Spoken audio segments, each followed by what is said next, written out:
Hello, everybody. My name is Adam Thorne, and welcome to the Australian Aviation Podcast. Before we get into the intros, I will introduce my co-host, Jake Nelson. Jake, how are you? Technically, this is an intro, Adam. Well, yeah, okay. You look quite different. What's happened? Well, I have a rare disease where sometimes my hair just grows backwards into my head. Oh, okay, like a Benjamin Button style thing. Yeah, sort of. So you just woke up one morning and your hair was cut? Yeah, it's very itchy when that happens. It's very itchy. Yeah. That's quite good because that happened after your performance in the musical, didn't it? Yes, yeah, it did. So tell us about that. They want to know. People want to know. Yeah, well, Strictly Buller in the musical went very well. Got a good review. Singular. There was another reviewing. There was another company that sent a reviewer, but they never actually put up a review, which was very rude of them. Yeah. But the review that we got was very positive. Was a great show. If you were a fan of Baz Luhrmann, there was probably a lot to love. If you weren't a fan of Baz Luhrmann, then there probably still was a lot to love. Well, I mean, what did you think of the show? I thought it was very good. You were very good in it, and the production was very good. The thing that struck me the most about my experience, not to take anything away from the show, was it's in a place called Balkan Hills, right? Balkan Hills, yeah. Balkan Hills, which is like way out west. And I got a bus to get there, but the bus, and this is wild, goes on the motorway. Generally, motorways are not a place for a bus, and you're already thinking this is crazy. But the bus actually had a bus stop in the middle of the motorway. This is true. So the bus actually stops in the middle of the motorway, and then there's like a little subway to take you out. Balkan Hills is an extraordinary place. Yeah, the M2 buses. We I got the 607X. The 607X, yeah, along the M2. That is a common feature of Sydney for those who are needing to get out to the hills. There's a few routes that go out that way. I used to take them to work myself back when I lived out Carlingford way. It's quite leafy. It's quite nice around there. Yeah, it is nice. And it's quite a nice little. So it was in like a school, but it had like a big auditorium with a stage and everything. Quite good lighting for a school. In my school, we had a similar stage. We didn't have all the lighting and all that business. Quite posh around Balkan Hills, I reckon. Yeah, it is. And thank you to the wonderful people at Model Farms High School for hosting our production. And there's actually a farm at this high school, which also blew my mind. Like, what school has a farm? I'm sure I spotted some cows or something. Well, my high school had a farm as well. Did it really? Yeah. Are you a farmer? No, but we did have agriculture as an elective. And there was... Back in year 7, the agriculture, the computing class was actually agriputing. So like we'd go and it was combined agriculture and computing. So we'd go to the farm, and we'd have like a market garden where we'd grow vegetables, and like we'd use Excel to calculate how much the vegetables were worth. Did you do any real farming though, like milk some cows and things like that? I don't believe we had cows. I don't recall having cows. I know there were pigs. There were pigs, pigs and chickens and things like that. But I don't remember us having cows. I might be wrong. It's been a while. Yeah. Did you do some hands-on stuff with the animals? Because it's all very well and good getting your Excel spreadsheet up, but people want to know: could you do the real farming stuff? I don't recall getting much hands-on experience with the animals, but we did grow vegetables. Right. Yep. Okay. Well, it's not quite. I mean, if my kid went to a farm in school, I'd want him to. Well, that'd be probably that was just in year 7. That was the agriputing class. If you wanted to, do more with the farm, you would have taken agriculture as an elective from year 9 and 10 and that. Yeah, no, that's fair enough. Right, what I was going to say before we went on that tangent is our studio, which we've been away from for a couple of weeks, has received yet another upgrade. Yeah. So we've got to make sure for those people watching YouTube, this will make sense. For the other people who got bad audio, we've got this new live on air sign here, which is like illuminated. This is like all the YouTube influencer people. They have all this kind of stuff. I believe Jordan the Great got this off Amazon or a similar shop. It looks very good though. Really. It's handy to know when we're live on air because we wouldn't know. We've also got we obviously do the Australian Aviation podcast here, but the wider company that owns Momentum, that owns Australian Aviation, Momentum Media, they have other brands, other publications in other industries. So they've tried to pack out what is our shelving unit with stuff that would work for. It's very rude. Yeah, very, very rude. So they've got bean counters up there. An actual bean counter thing, and that's for the people that work, I think, on Accountants Daily. Boo, hiss. That's quite good because it works for them, but it's also a bit of a dig at them as well. We've got a hand as well. Do you know, Jake, what brand that might be for? The hand. I think that's the Hand Connect. We don't have a Hand Connect. We don't have a Hand Connect. This shows how little you know about the company you work for, Adam. What does Hand Connect report on, Jake? Hands. Yeah, I got that. But so you have a watch special, and then you have like a ring special. Yeah, sure. Then what, moisturiser special? Yeah, finger lengths. Right. Yeah. Well, we won't talk about other things you could do with a hand. We've got other stuff, and we've got, I think that's like, is that Saturn there? There's like an illuminated thing. Could be. There. But you'll for those of you watching on YouTube, you'll notice that it is behind our wonderful pick it up, show the camera. Trophy for the Huey Award for most reliable airline. One of these cameras. One of these cameras should. I will hold it up here, and if one of the cameras gets it, then it Jake gets it. spent a good 2 to 3 hours of work time making that. Yeah, it's good though, isn't it? It is good, and so you can see that currently the title is Qantas and Qantas Link, but that could change depending on that's for the most on time, the best on time performance, as decided by Jake Nelson. Mostly, I think the rest of it is our aviation stuff. We have some more aviation stuff, actually. We've got more stuff. We've got more stuff. This is a nice link. All right, presenter, go on. What else have we got? So we received a copy of The Chairman's Lounge, which is that new book by Joe Aston, the inside story of how Qantas sold us out. You will recall that a couple of weeks ago I spoke with Joe Aston on the podcast. So if you have not listened to that episode, it's a pretty good listen. So go check it out. There will also be a cut down version of that interview in the upcoming issue of Australian Aviation magazine. So I'll put that there. Put that there. Yeah, it's staying up. Yeah, no, excellent. Yeah, if it falls over, then we can fix it later. Yeah. We've also got this The Secret Life of Flying, a book by Captain Jeremy Burfoot, which we got a little while ago, but it's the blurb, with more than 35 years of airline experience, the former Qantas pilot presents an Airbus load of stories about unruly passengers and cockpit clashes and expertly navigates the bizarre myths surrounding everyday air travel. He explains important details like why plane wings actually bend, which in-flight surfaces carry the most germs, and how to make plane food taste better. So it's a book on, as it says on the cover, what really happens when you travel by air. I've been leafing through that myself. It's an entertaining read. Can we get that somewhere up there? I'll put that here for the moment, but I'll probably take it back and read some more. We received this lovely model of now I've checked the pattern of the windows, and I believe this is a 737-800. We thought it was a generic plane at first, but it is actually, we think it is an it is an 800, and it's from the lovely people at Killick Aerospace. Excellent, thank you. Rather nice model. It's made of metal. Nice. And it comes on its own little stand there. So we're rebuilding our model plane collection. I'll put that there next to the sign.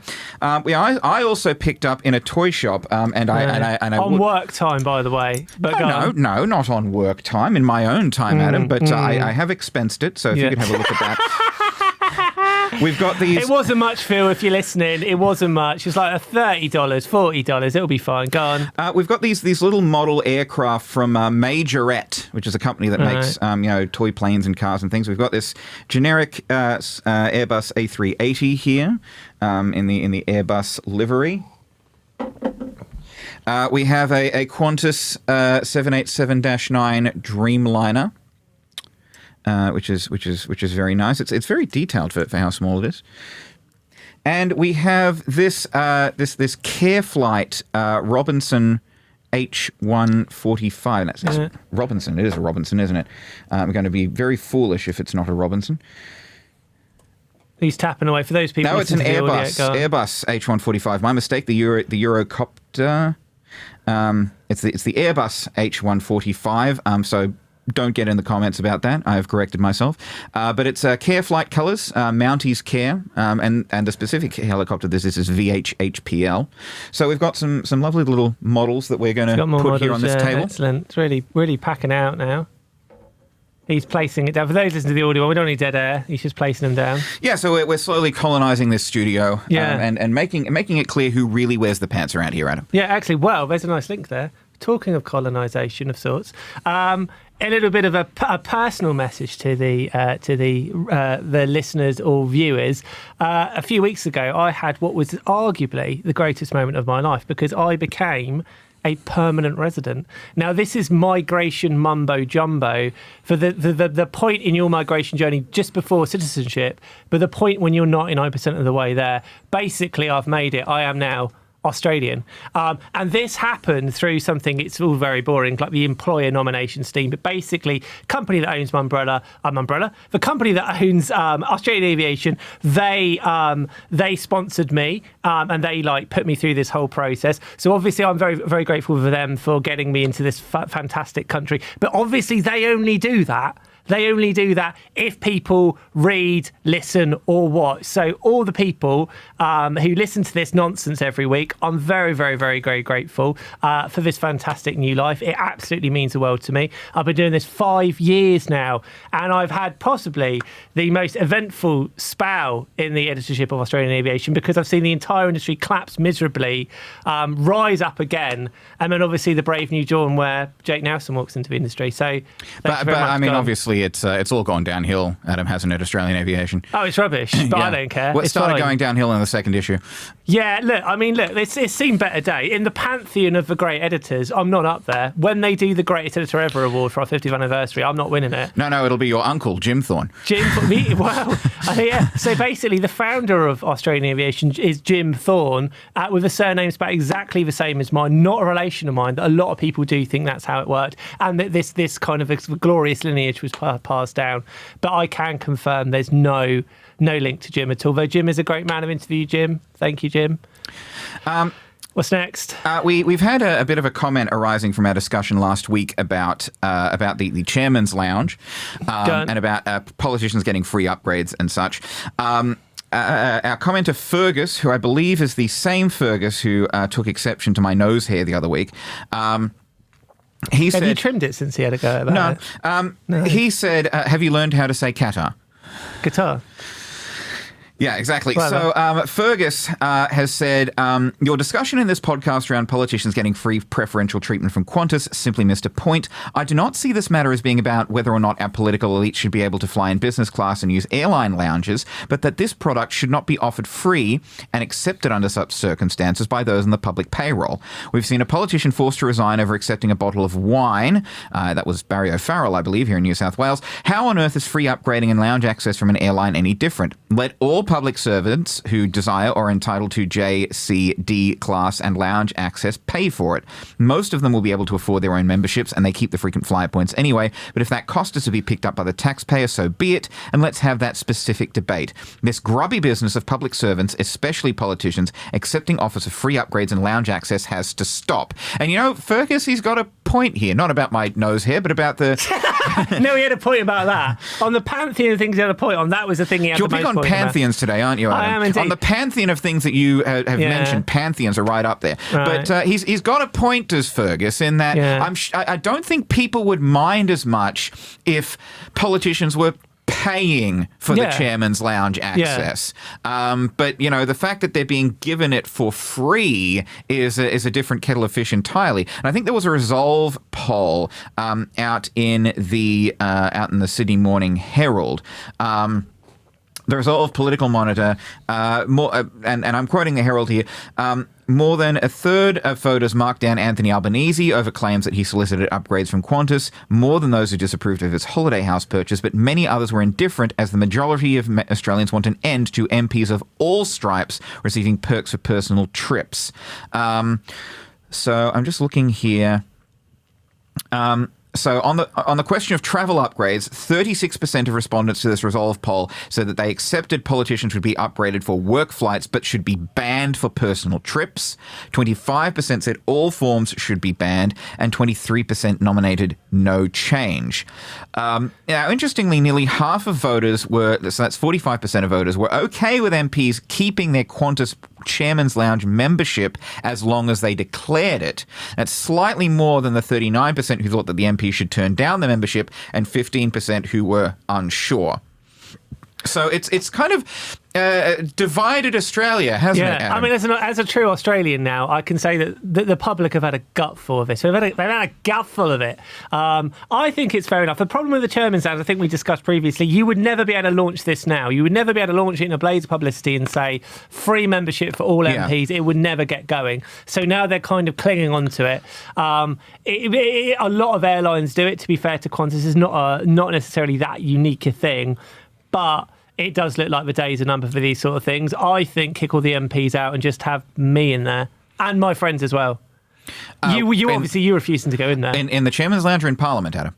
Not the Parliament. No, just in the Chairman's Lounge. Yeah. But it's an interesting distinction that is it if it's for official purposes, then fine, take the upgrade, but don't do it on your holidays. That seems like a reasonable middle ground. You would think, If His Majesty King Charles and Her Majesty the Queen Camilla, if they happen to be visiting, I'm all for Albanese taking them into the chairman's lounge, get them a cup of drinks with a cake, look after them. I was about to say, they're probably not going to be flying on economy class on British Airways or Qantas, would they get the private jet, but they could still, take him into the chairman's lounge. That's absolutely fine. But yeah, I think that the problem is the chairman's lounge has been shrouded in so much kind of secrecy.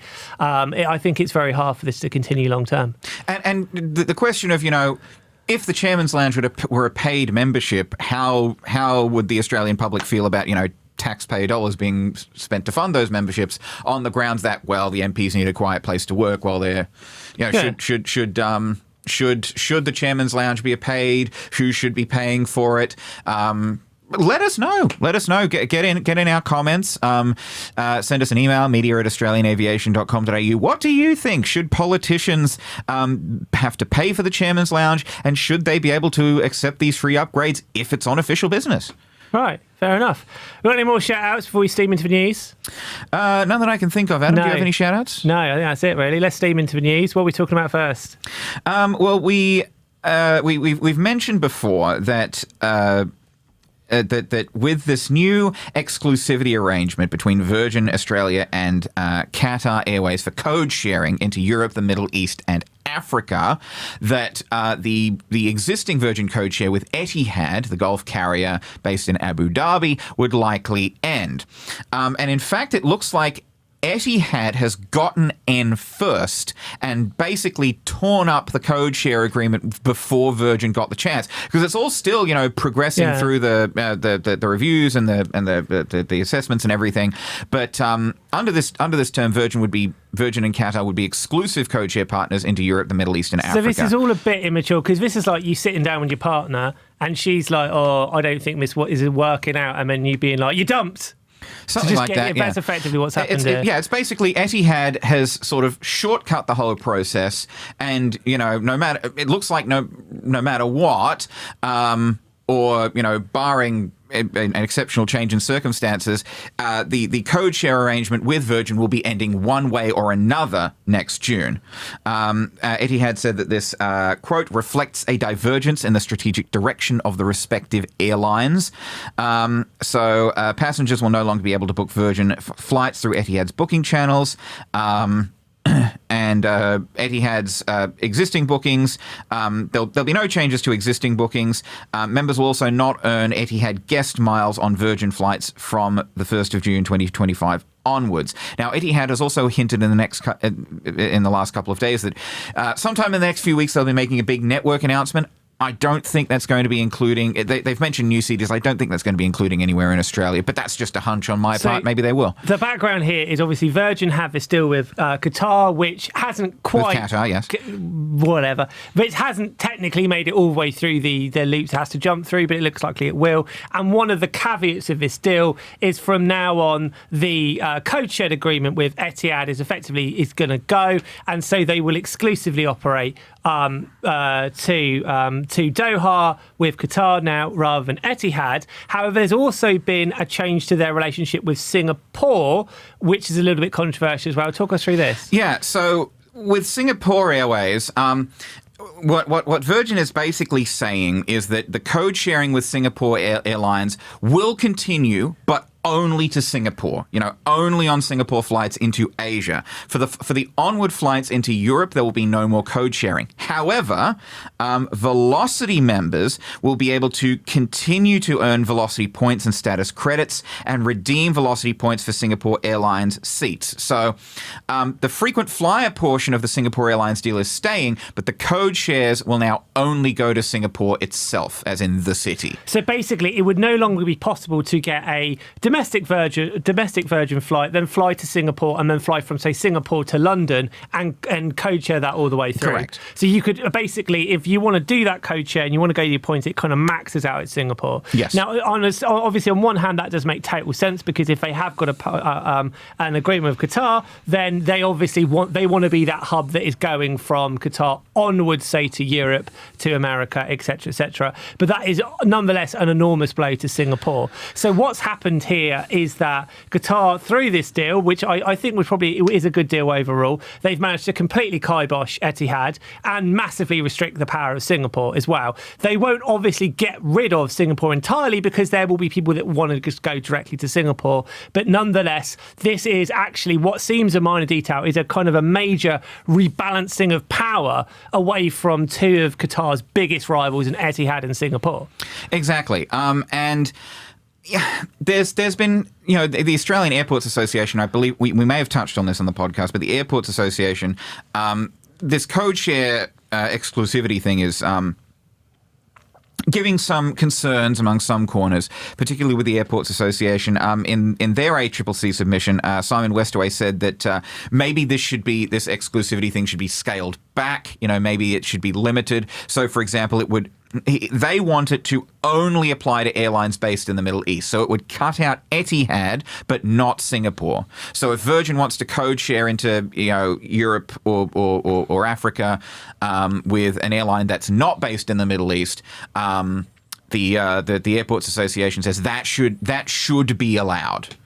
But the problem is that for Singapore and for Etihad, they can't really do much about this because where else do they go? Qantas, but Qantas has got a tie-up with Emirates. With Emirates, yeah. So this makes their lives sort of a lot more difficult. We don't know quite how much impact this will have because some people would say it will have a huge impact because being able to have that code share and effectively that your bag can carry on all the way through and get your points is a huge incentive for you to go with one airline or the other. The other way of looking at it is people just go on Skyscanner and book whatever, and in reality this won't make too much of a difference. We will kind of see how this comes out in the wash, but effectively what this comes down to is this argument of why would Qatar be interested in purchasing a stake in Virgin more than just having a small stake in an Australian airline, because it has huge ramifications for their wider business. We still don't know whether this is all going to go through. So I don't know if we've heard from is it ACCC and somebody else, right, that have got to sign it off? Yeah, so the ACCC probably have to sign this off. They've got this process open to taking submissions for a review. The Foreign Investment Review Board would have to... That's going to be the big one, isn't it? Because you can't imagine the ACCC stopping competition. Yeah, no, it's. I think it would be around things like the wet lease deal and all that, but the actual stake that Qatar wants to take in Virgin, that would be for the Foreign Investment Review Board to handle, which is Treasury, I believe. You probably will also have some, labour issues going into it, particularly with these wet lease crews. I think the unions have come out and said, the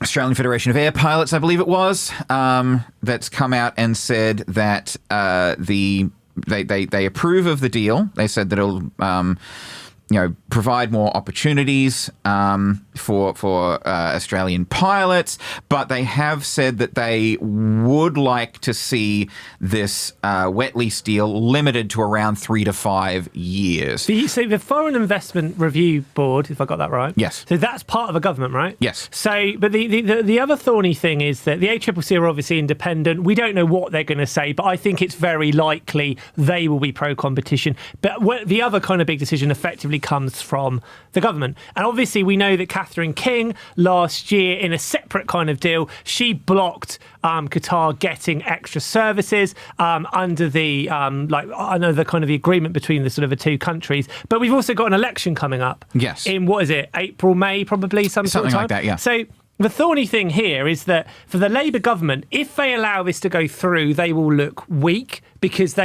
it's a separate deal, to make very clear, but they're going to look weak because they blocked this a year ago.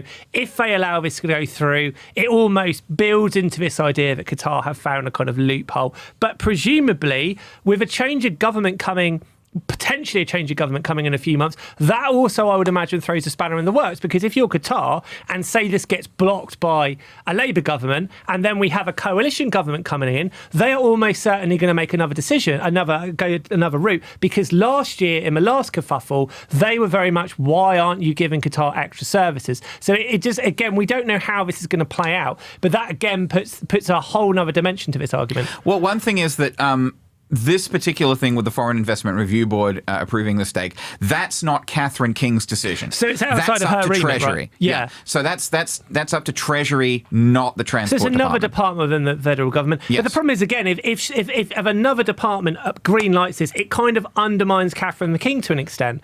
And now I should say that I think it was slightly ludicrous that the government, the current federal government, said there are no spots left. We are absolutely crammed full. And then Qatar have quite cleverly gone, actually, if we just say and it's not quite as simple as this, but if we go under the route with a domestic airline, there's loads of spots full. So there was always capacity in the first place. Well, the whole thing is that it's a bilateral agreement. Yeah. So basically, it's airlines from Qatar can fly X number of flights into Australia per week, and reciprocally. Airlines from Australia can go X number of flights into Qatar per week. So the thing with Catherine, what Catherine King blocked was from the Qatari side, whereby she was not letting Qatar get more services into Australia, but those I think 28 services per week that Australian airlines could fly into Qatar, that was never being used. No Australian airlines were flying to Doha. Yes, but the critic would say, and that is all very, very true, it's like a separate allocation, a separate agreement. But of course, Virgin are going to be wet leasing, to use the industry parlance. They're going to be taking Qatar aircraft and Qatar crew, but will be booked under Virgin Australia, which is why it's a separate allocation. So the critics would say you've simply found a loophole in the agreement, which they kind of have and they kind of haven't. The problem that we've got is it's not so much that they've made a mockery of the rules, so much of the rules have been made a mockery of. So they've been incredibly clever about this. So it's interesting to see how this is going to pan out, because if you're Catherine King, I'm sure very ambitious politician, if this goes ahead, she's personally massively undermined. But at the same time, a different government department has to look at it through a different lens with a different set of requirements as well. So we've no idea what's going to kind of come out in the wash here. Yeah, and to be clear, Virgin has kind of said that 5 years is the intended initial time frame for this wet lease agreement.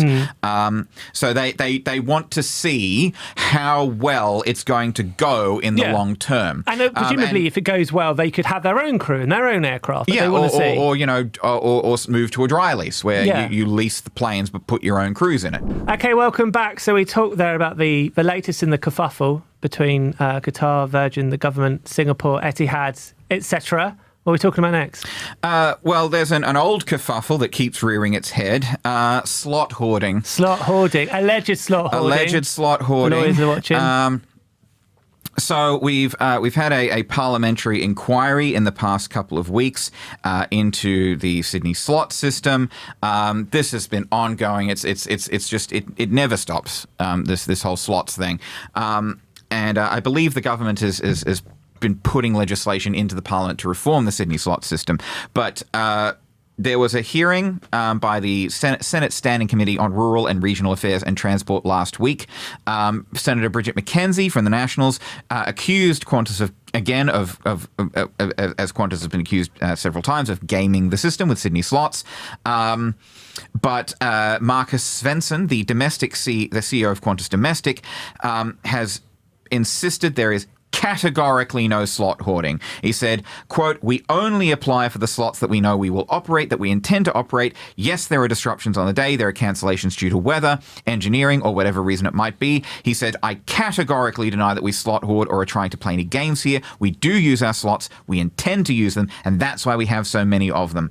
By the way, in the middle of this year, during the morning peak at Sydney Airport, Qantas had 103 takeoff slots. So that's between 6 and 11 a.m. on weekdays, which I presume is split between Qantas and Jetstar. Virgin had 57. Rex had just 7. So Qantas does have more than half of the slots available split between itself and Jetstar.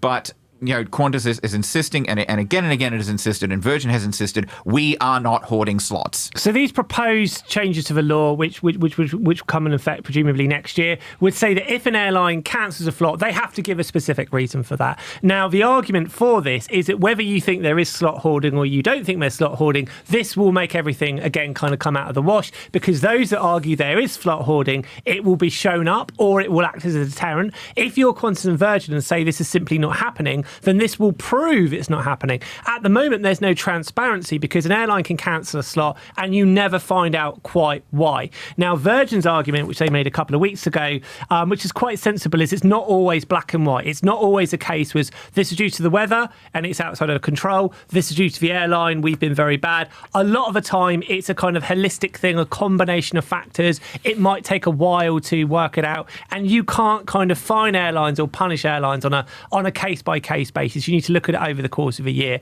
But nonetheless, this is kind of going to rage on. I think having some accountability will be a good thing.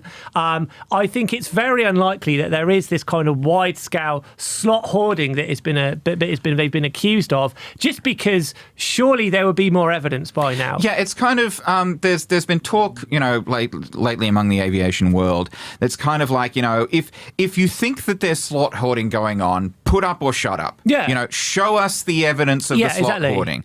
Give us the proof that the major airlines are playing silly buggers with the slots. Yeah.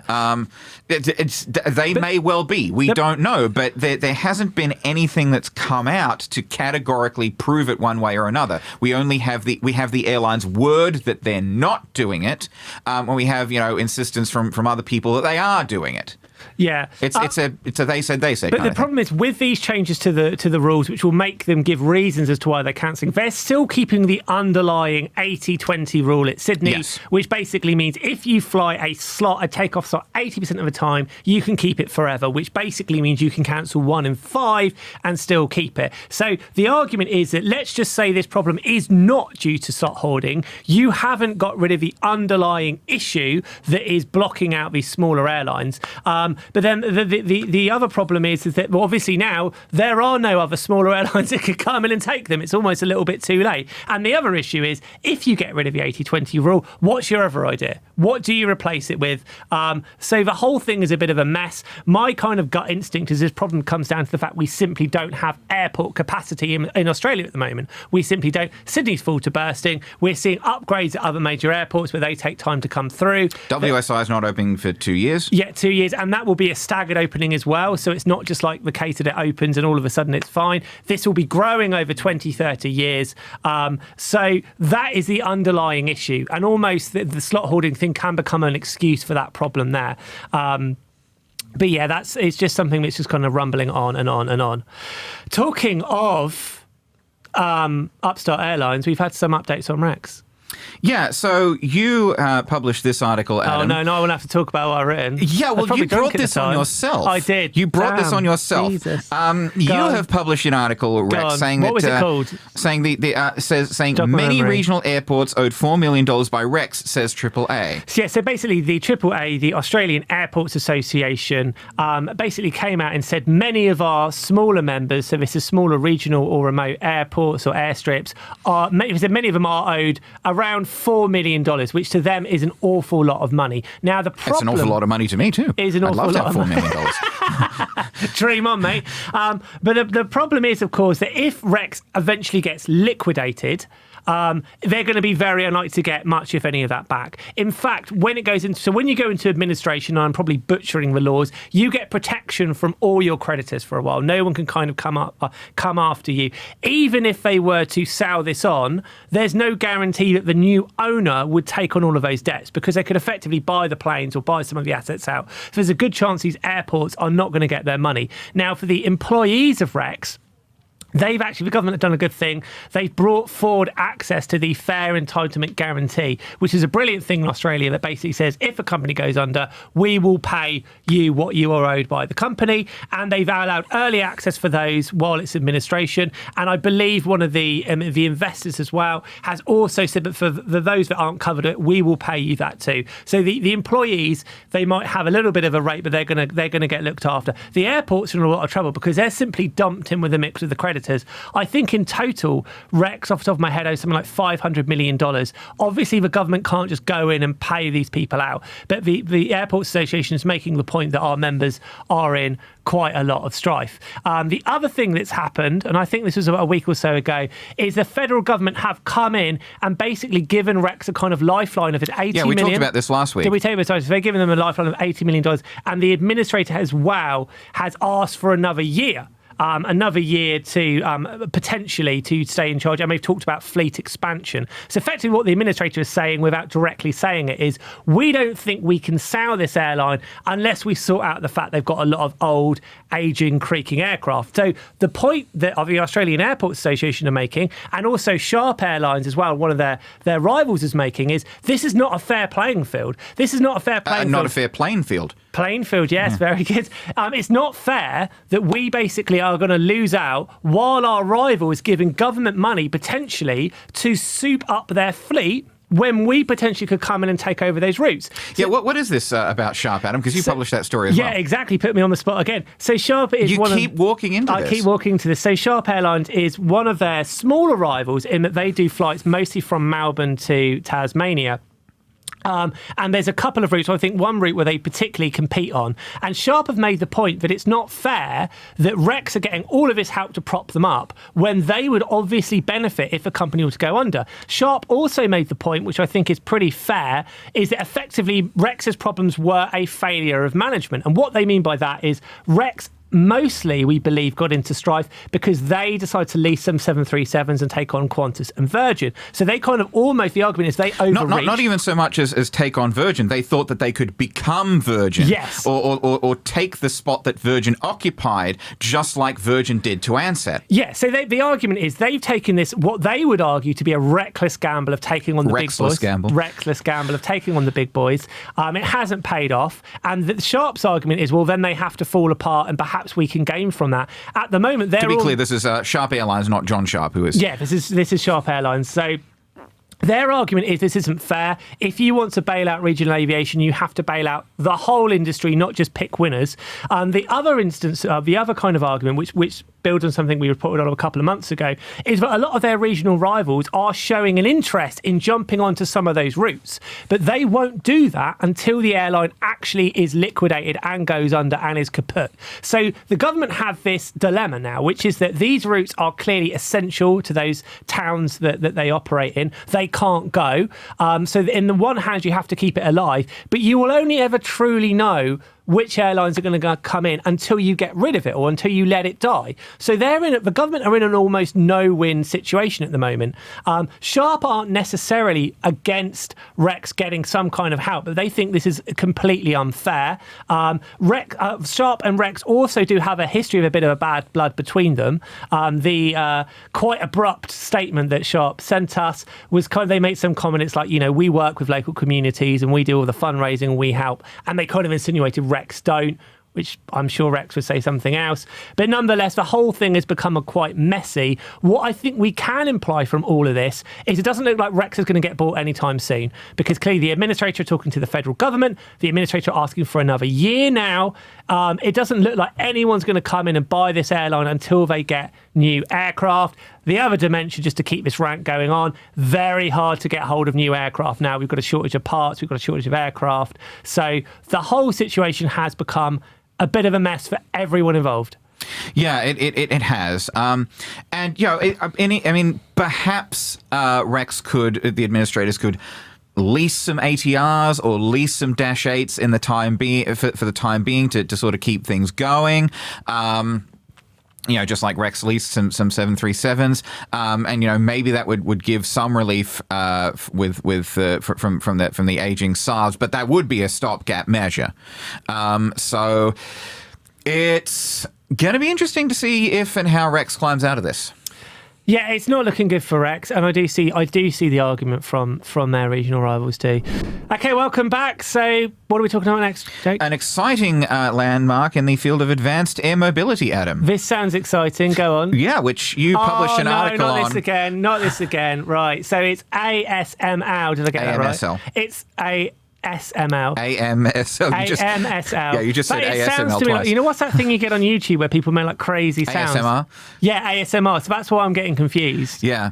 Welcome to the Australian Aviation Podcast. Yeah, like that. So that's when I first saw it. I'm like, oh, this is weird. So basically what they are working on is something which potentially could be genuinely groundbreaking. So this is long-range aircraft that will eventually be powered by hydrogen. So if this were to work and were all to be would come off, this would be a revolutionary game changer for Australia, for those regional towns that perhaps you couldn't necessarily afford to put on a bigger aircraft. If you had these smaller, cheaper aircraft, it would change everything. And so they've received some federal government money to get this off the ground. Now, they've been testing their I say it's their prototype. I think it's pretty much a finished aircraft for, I think it was from the start of the year. And initially, it's been a while, yeah. It's been a while. Vertier, that's right. So initially when they tried this out, they had it tethered, which is basically literally on a lead, so it doesn't like fly off, which I think is hilarious. So they eventually got it in the air and had it flying around on the lead, and probably somebody was tugging the lead.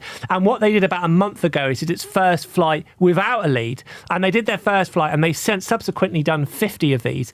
The kind of caveat to this is for the actual test flight they did was powered by a battery, not powered by the hydrogen. And presumably it's not gone the full, is it 1,000 kilometres they claim it can go. Presumably they're just sending it around the back garden. Yeah. But nonetheless, what they've done is prove this thing can go up in the air, it can fly round. They're obviously very confident that it will work with hydrogen. So the hydrogen tests are going to take place next year. It sounds like they are 70 or 80% of the way there. And the game changer with this is just how far it can go.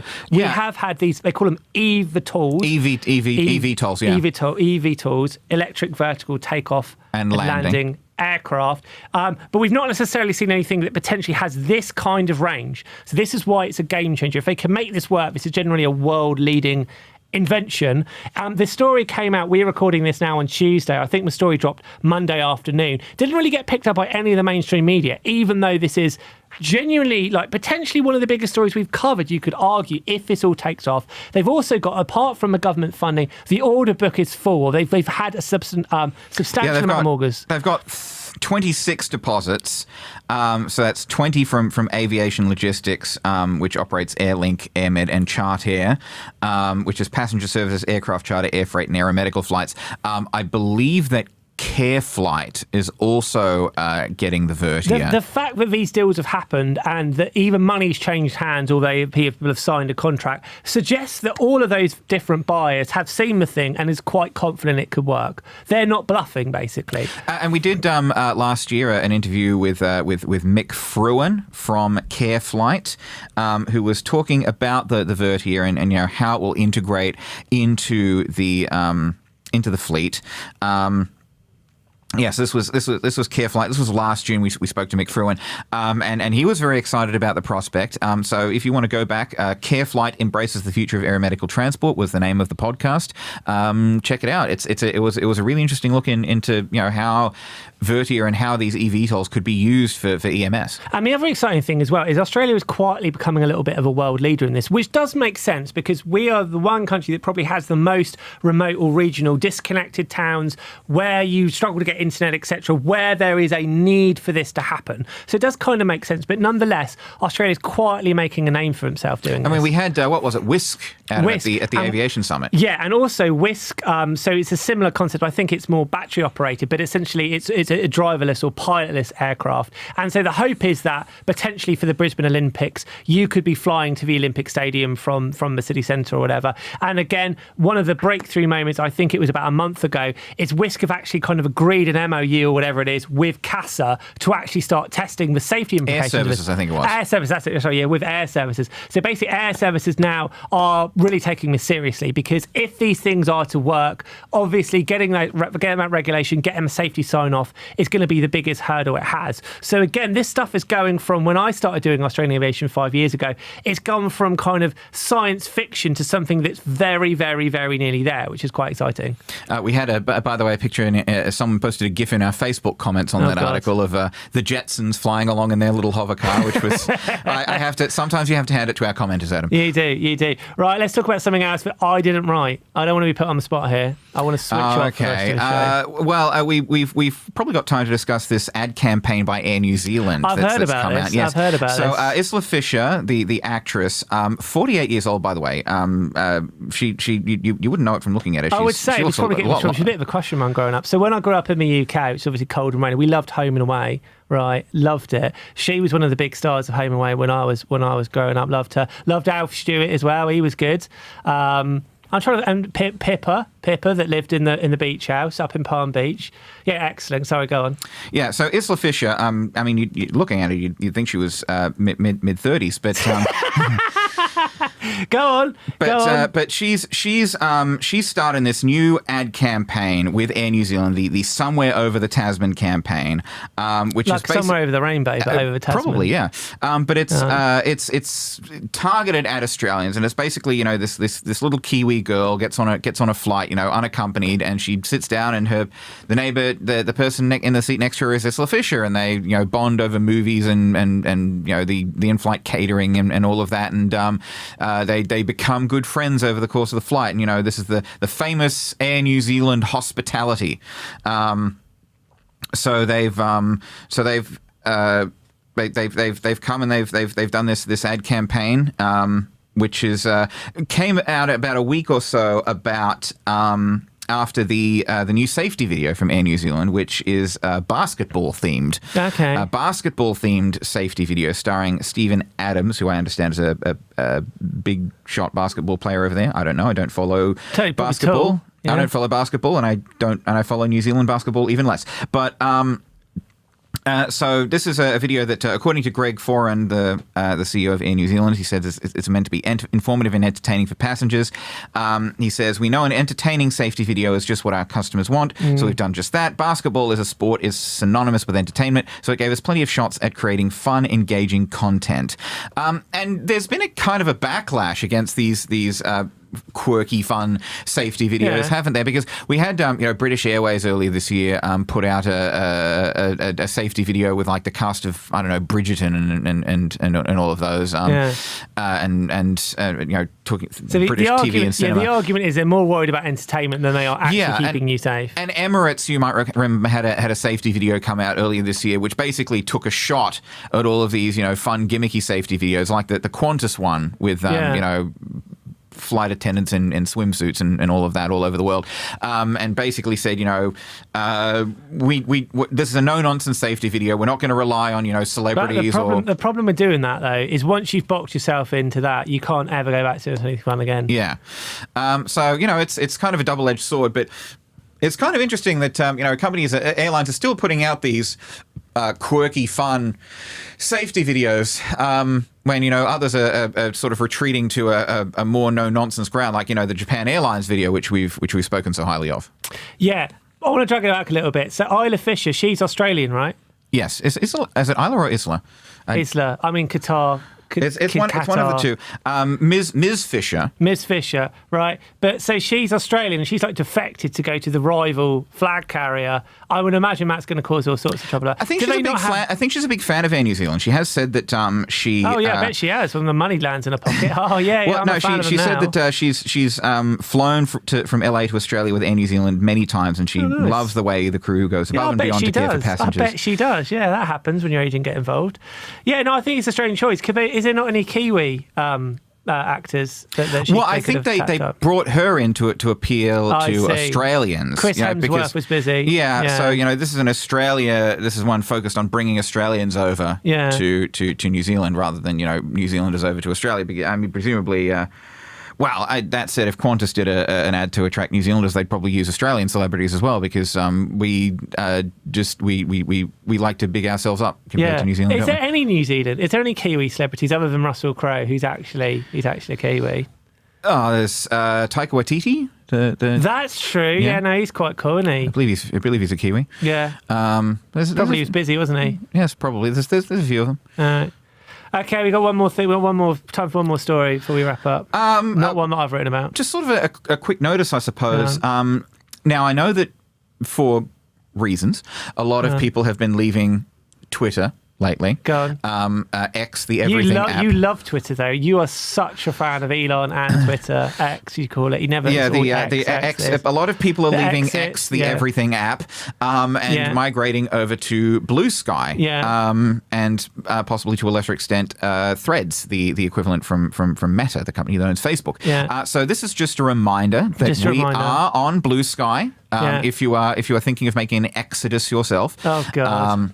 That's not mine. I've stolen it from someone else. But we are on Blue Sky at it's at australianaviation.com.au on Blue Sky. We are also on Threads. How many followers, subscribers, people have we got? We're on Threads at Ost Aviation HQ, but on Blue Sky we've actually gained quite a few followers. We're at something like 228 followers. Okay, the battery on my laptop just died, but we were above 200 followers. Now, you're always monitoring the comments and likes. How do the people on, say, Blue Sky compare to the Facebook people, the Threads people, for how many crazy comments we get?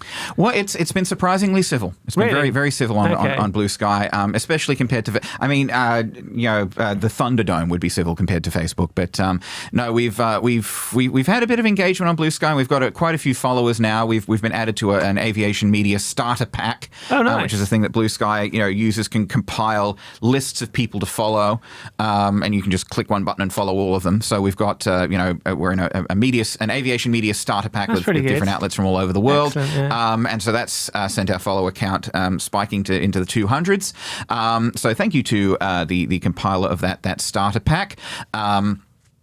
Whose name I can't read out at the moment because my laptop has run out of batteries. This might be a nice way to tell management you need a better laptop. Yeah. How long does the battery last? I didn't even get to 45 minutes. Yeah, no, it was not good. But this is not Australian laptops. This is Australian aviation. Yeah. So we are on Blue Sky. We are on Threads. If you were thinking of leaving X, the everything app, check us out on those platforms and check out the starter packs while you were there as well for aviation media. You'll get links to aviation news outlets from around the world. Well, on that positive note, Blue Sky, do you see what I did there? We'll wrap up the show.